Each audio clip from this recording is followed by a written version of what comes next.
Do it again. Some people are always in a hurry. They run when they could walk. Race up steps when others take it slow. When Joe Biden's president, America is just going to have to keep up. We won't have to wait to deal with COVID-19. He's already got a plan. Won't have to wait for a president on the side of working families. He's from Scranton. No one has to tell him Wall Street didn't build this country. That's a great line. Like, that is injected directly into my veins. Yes. Like, Joe Biden, unlike Hillary Clinton, has a very specific advantage, aside from a penis, which is definitely an advantage. I'm sorry. That's just the truth. Like, anyway, I'm not going to let this conversation draw any further. Aside from having a penis, Joe Biden also has the advantage of being likable to union workers and just like being a good retail politician throughout his career. So hitting on that high note of like Joe Biden comes from the working class and works with the working class is a lot better of an argument to make and a lot easier of an argument to make for Joe Biden than it was for Hillary Clinton. And it's definitely a good juxtaposition against Donald Trump. He knows who did. We're a nation that's been hit hard by this virus. But Joe Biden... He literally threatened to punch a worker in the face. What the f*** are you talking about? Dog. First of all, that is literally, for someone like myself, that's a bad moment. I get frustrated when I see that. But for someone like all the liberals and even the workers themselves, seeing him stand up and be like, I'll punch you in the face, Jack. That's not necessarily a bad thing. What did I say even back then when he did that? I said the exact same thing. I told you that people aren't going to react negatively to this. That shows him as an alpha dog. He's an alpha dog, Jack. He's everybody's daddy, Jack. That's power. You want to see these Irish puppies dance, Jack? No malarkey, Jack. We're restoring the soul of this nation. Biden knows when you get knocked down, you get up off the mat. No one needs to tell Joe how hard life can hit you. Losing a wife, a daughter, a son. But he knows it's in the pain you can find purpose. To lead America, you need to understand America. America's an idea. An idea stronger than any army, more powerful than any dictator or tyrant. It gives hope to the most desperate people on earth. And it's an idea as alive and powerful today as it was when it was first proposed. The most powerful idea in the history of the world, I think, beats in the heart of the people of this country. No matter your race, your ethnicity, no matter your gender identity, your sexual orientation, no matter your faith, it unites America. Whether your ancestors were native to these shores, whether they were brought here forcibly and enslaved, whether they're immigrants from generations back, or those coming today looking to build a better life for their families. Our best days are not behind us. They're ahead. In times as challenging as these, I believe there's only one way forward. As a united America, united in our dream of a better future for us and for our children. This is our moment. This is our mission. And we'll do it together. This is the best ad that this campaign has put up so far. That's why I sent it to myself earlier where I was like, that's fucking great. It's all high notes, dude.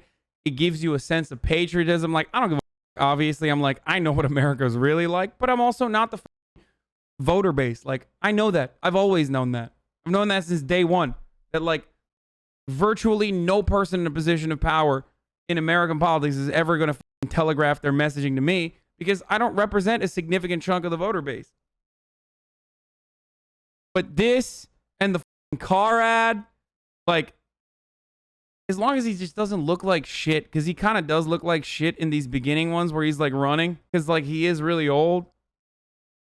So that's the only, actually, you know what? That's the only criticism I have is that like he does look like shit no matter what. But yeah, that and the car ad are healthier than Trump though. That's, I don't know about that, dude. Trump is undefeated, dude. You can't kill that motherfucker.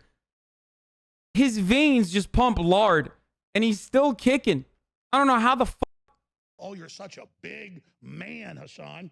Hassan, past 4 years, I've had the This is another ad that they're running. They got it wrong the first time.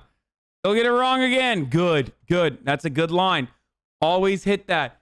Point to how terrible everything is under Trump's 4 years. And then talk about how you're going to make it better, though. If you don't follow through with what you're going to do better than Donald Trump, aside from restoring order to the country or whatever, then it's not enough. the privilege to work closely with our president. Not much gets past him. And when he has an opinion, he's liable to share it. And then I see the disinfectant. I'm not a doctor, but I'm like a person that has a good, you know what. President Trump marshaled the full resources of our federal government from the outset. First of all, governors are supposed to be doing a lot of this work, and they are doing a lot of this work. You know, we're not a shipping clerk. He directed us to forge a seamless partnership with governors across America in both political parties. And I say, Mike, don't call the governor of Washington. You're wasting your time with him. Don't call the woman in Michigan. We partnered with private industry to reinvent testing. You can get your test, and those results may not come back for 7 or 8 days. And we have coordinated the delivery of billions of pieces of personal protective equipment. One N95 mask for the entire shift. One night recently, there was only one gown on the floor. On November 3rd, you need to ask yourself. No, I don't take responsibility at all. Who do you trust to rebuild this economy? Make America great again. Again.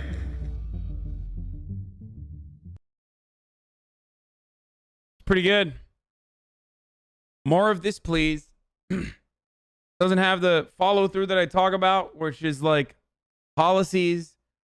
Just like, please, just a crumb, just a shred. Just give me like what you're going to do. Republicans always talk about what they're going to do. They not only telegraph what they're going to do to you, but they also tell you why you should like it, even if you shouldn't like it. Like, it's gotten to a point where we watch both the RNC and the DNC. We watch Republicans talk all the time, and we watch Republicans all the time, and we watch liberals talk all the time. Stop saying people don't care about policies. Stop saying people don't care about policies. I don't mean like be a wonk, okay? I don't mean like be like Elizabeth Warren, but like Republicans do such a good job of marketing their issues. They do such a good job of like feeding you the poison first and then making you expect what they're going to do, like making you expect, nay, demand policies. That's why they always run with, that's why they will literally be like, Latinos are going to your daughter. Also, we need to build a wall and school choice and Second Amendment and abortion. Abortion is now completely eviscerated. Those are all policy positions. Like, that's good politics and good policy for the Republicans. Are you coming with me? Feed my fantasy. Are you coming with me? Feed my fantasy.